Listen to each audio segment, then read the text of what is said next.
Hey everybody, this is the 9.1.2 video for Algebra 1. Today we're looking at an introduction to the quadratic formula. All right, so when we're solving quadratic equations, we're going to have two ways to do it. Eventually there's going to be a third one. You'll learn that in Algebra 2. But for this year, because we're not together, we're going to focus on 2. All right, so we're going to talk about methods to solve quadratic equations. And the first one we did was the zero product property.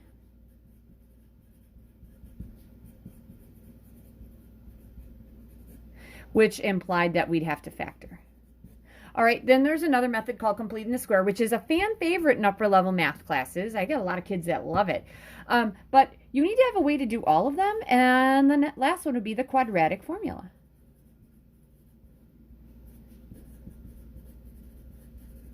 So you need to have a formula for that. All right, so within this lesson, this is what we're going to be looking at. So we did the zero product property in the past. And now what we're going to do is we are going to look at using the quadratic formula. So let's just look at method number 1, the zero product property.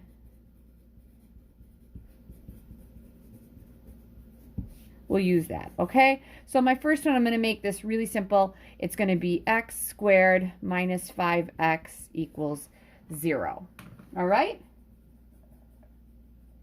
All right, so first thing I'm always looking for is, first it's equal to 0. That's awesome. And then I'm looking for a GCF, and there is a GCF. I can take an x out. If I take an x out of an x squared, I got an x left, minus if I take an x out of a 5x, I got a 5. So x times x is x squared. X times negative 5 is 5x. Fantastic. All right, so next thing I'm going to do is, we had that list from the other lesson. I'm going to make each factor equal to 0. So either this guy, x equals 0, or x minus 5 equals 0. That's done. Add 5, x equals 5. So those are my two solutions, x equals 0 and x equals 5. All right, my second one, let's go with x squared plus 7x equals 18. All right, and I might use some space off to the right for this one. So for this one, I'm not going to do a GCF. So I'd ask you guys, why aren't we doing the GCF on this one? Because I have an 18 here, right? So what I'm going to do is I have to subtract 18. I have to make this equal to 0. So I'm going to have an x squared plus 7x minus 18 equals 0. Right? Next, we're going to factor this guy. So I have my box and I have my diamond. In the box, we have an x squared here and a negative 18 here. Multiply those together to get the negative 18x squared on the top. And then our middle term has always gone on the bottom. All right, so I'm looking at numbers that multiply to give me negative 18x squared and then add to give me 7. Well, I know like a 9x and a 2x gives me negative 18x squared, but this has to be negative, right? 9 minus, yep, that works. So I'm going to have a 9x here, a negative 2x there, and here we go. X squared is x times x. If an x goes here, an x goes here. X times 9 gives me a 9x. 9 here, 9 here. 9 times that'd be a negative 2, gives me negative 18. Negative 2 goes here, negative 2 goes here. 2 times x, there we go. This is going to be an x minus 2 times an x plus 9. That equals 0. All right, then I'm going to set each factor equal to 0, like I did before. X minus 2 equals 0. X plus 9 equals 0. Add 2. X equals 2. Get kind of low there. Subtract 9. X equals negative 9. All right, so essentially what this means, you guys, is remember, these are your x-intercepts. So I know there's an x-intercept here at 2. I know there's another one over here at negative 9. And I'll also tell you that this kind of polynomial points up, so it'd be something like that. All right, so those are the x-intercepts that I'm trying to find. So the problem comes like, okay, what if I cannot factor it? All right, what if I cannot factor it? So if I cannot factor, so I can put that out. What if I cannot factor it? And we're going to use the quadratic formula.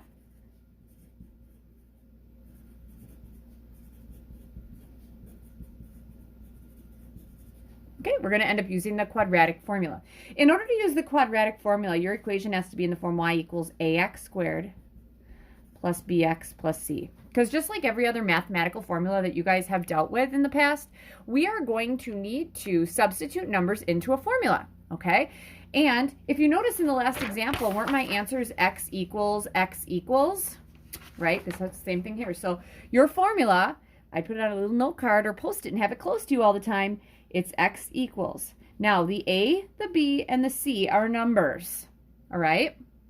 So your quadratic formula is x equals. You're going to take the opposite of b plus or minus the square root of. We're going to have a b squared here minus 4 times your a times your c, all divided by 2a. All right? So that is what we're looking at here. All right? So if I'm looking at my questions, because I haven't done any of the book questions yet because they haven't really had anything that I can do, I'm going to look at question 913. So we're going to find the zeros, which means we're going to solve this.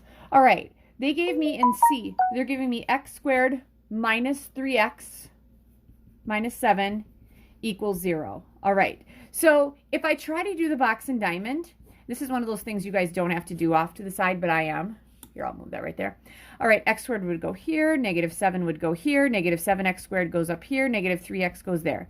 The only thing that multiplies to give me 7 are 7 and 1. 7 and 1 does not make a negative 3, so I cannot factor this. All right, so I'm going to use this formula, okay? My a is always the number in front of the x squared. That's a 1. A is 1. My b is always in front of the x. B is negative 3. My c is always that's what we call a constant. It's negative 7. All right, so here we go. I'll eventually shorten this just so you know. X is going to equal, I'm going to take the opposite of b. So I'm going to take the opposite of a negative 3 plus or minus the square root of, I'm going to take b squared, that's negative 3 squared, minus 4 times a, which is 1, times c, which is negative 7, all over 2 times a, which my a is 1. All right. Now, essentially, I'm going to shorten this up because I can, but I'm going to have one number here, another one here, and then one down there. All right. So this is how this is going to look. X equals. What's the opposite of a negative 3? It's a 3, plus or minus the square root of. All right. I got a pen here. Negative 3 squared, everything underneath this radical, I'm going to kind of work off to the side here. Negative 3 squared is 9. And then I take negative 4 times 1 times negative 7. Negative 4 times 1 is negative 4 times negative 7, that's 28. Wouldn't that be the square root of 37? So we're going to take, I'll even put this in pen, the square root of 37, all divided by 2. All right? So that means I have two x-intercepts. I have one of them at x equals 3 plus the square root of 37 all over 2, and another one at x equals 3 minus the square root of 37 all over 2. All right? So you might think, gosh, that looks nasty. It does. It does. Here's my calculator. Let's see what this looks like. 3 plus the square root of 37. Dividing this by 2, that is about 4.54. And this is going to be 3 minus the square root of 37. Divide this by 2, that's going to be about negative 1.54. All right? Those are my answers. These are what we call exact answers because I didn't use a calculator. And these are estimated answers. Usually I'll leave them as exact answers. But what this means on this graph, you guys, is that there's a 0 at about 4.54 and another one here. I know that this parabola points up. That's what they look like. Okay? That's graphically what they look like. So this is very important. Could I use it instead of factoring? You bet you could. But who really wants to do all that stuff, right? And when you get to learn how to complete the square, you'll find, oh, I don't want to do all that stuff. All right, so if I can't use the zero product property, I can use the quadratic formula. All right, so what I want to do is I want to look at a couple more of these, give you guys some practice. We're going to look at question 915. I like all these. I'm going to look at A, which is 3x squared plus 7x plus 2 equals 0. Since this equals 0, we're looking graphically at the y-intercepts. All right, so I could totally see if I can factor it, but I'm not going to because I've been using the quadratic formula.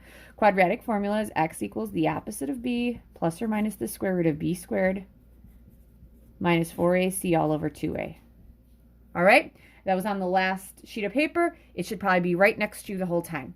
All right, here we go, you guys. A is 3, b is 7, C is 2. All right? So I usually just go X equals the opposite of B. What's the opposite of 7? -7 plus or minus the square root of. I'm not going to write everything individually like I did in the last one. I'm going to start combining some things. B squared. 7 squared is 49. Minus 4 times A times C. 3 times 2 is 6. That's all over 2 times A, 2 times 3 is 6. My answers from you guys should always have a number here, plus or minus something here over that. 3 little parts, okay? I'm assuming this is going to be the square root. All right, I'm going to kind of do this what I did before. This is the square root of 49, and then 4 times 6 is 24. We good with that? Isn't 49 minus 24, isn't that 25? So, can you find a square root of 25? You bet you can. This is going to end up looking like -7 plus or minus 5 all over 6. All right? So, one of the answers is going to be -7 plus 5 over 6. -7 plus 5 is what? -2. 6 is -1/3. So, x is going to equal -1/3. Sorry, I'm getting kind of off there. This one is going to be -7 minus 5 over 6. Isn't that going to be -12/6, which is -2? Kind of got off there, but I'm on there. There we go. There they are, you guys. Those will be my x-intercepts. So that is A. All right, B. Ooh, B is not looking great. B just seems like it's a little bigger. 2x squared minus 9x minus 35 equals 0. All right. Do you guys also notice that everything equals 0? It has to equal 0. It's just like factoring, all right? So I'm not even going to bother factoring this guy. A. Oh, and the other thing I'll tell you is this guy, since this was the square root of 5, I probably could have factored that one. Anything that's pretty and nice at the end that doesn't have square roots probably could have been factored. A is 2. B is -9. See, we're getting kind of big. -35. X is going to equal the opposite of B. Opposite of a -9 is a 9. Plus or minus the square root of B squared. -9 squared is 81. Keep in mind, B squared is always going to be positive. This is negative, that's positive, right? Minus 4 times A times C. 2 times -35 is -70. That's all over 2 times A. 2 times 2 is 4. Didn't I say we're going to have 1, 2, 3? Here we go. So this is going to be 9 plus or minus something over 4 square root. I'll go over and do my square root this way. All right? This is going to be the square root of 81. A -4 times a -70 is going to be a positive 280. All right? My brain is not functioning the best today. 81 plus 280 is 361. Something tells me that is so this is the square root of 361. And something tells me there's a square root of 361. Yeah, it's 19. So this is actually 9 plus or minus 19 over 4. So one answer is going to be 9 plus 19 over 4. 9 plus 19 is 28 fourths, that's 7. And then the other one is 9 minus 19 over 4. 9 minus 19 is -10 fourths, isn't that -5 halves? So x equals 7 and -5 halves. There you go, and that's what it is. Again, here's the thing. This was a nice one. Probably could have factored that thing too. But we didn't, and that's okay. All right, so what you should have, we're going to look at C and D. If you're one of those kids who's like, gosh, I'm so bored, you know what? Go ahead and write these things down and see if you can do it. This should be written down. Okay, I'm not going to write that on every little sheet of paper, but I will communicate that. All right, here we go. C. Sorry, I'm starting a new sheet of paper. I want to make sure this is good. C, we got 8x squared plus 10x plus 3 equals 0. Again, it equals 0. That's good. A is 8. B is 10. C is 3. And actually, I'll be nice. I'll put this up here. There we go. That's my quadratic formula. X equals the opposite of B. The opposite of B, that'd be -10. Plus or minus the square root of B squared. 10 squared is 100. Minus 4 times A times C. That's 24. That's all over 2 times A. 2 times 8 is, what, 16? -10 is good. 16 is good. I'm not sure about the other thing. 24 times 4 gives me 96. So right here, this guy right here, you guys, is the square root of 100 minus 96. Wouldn't that be the square root of 4? Isn't that 2? So you got two answers here. It's negative 10 plus 2 over 16 and negative 10 minus 2 over 16. Negative 10 plus 2 is negative 8/16. That's negative 1/2. So one of them is x equals negative 1/2. And the other one, negative 10 minus 2 is negative 12/16. Divide those by 4. It's negative 3/4. All right, there you go. All right, our last one. X squared minus 5x plus 9 equals 0. There's a 1 in front of there. A is 1.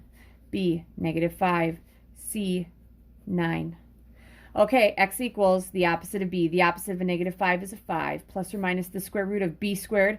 Negative 5 squared is 25. Minus 4 times a times c. A is 1, c is 9.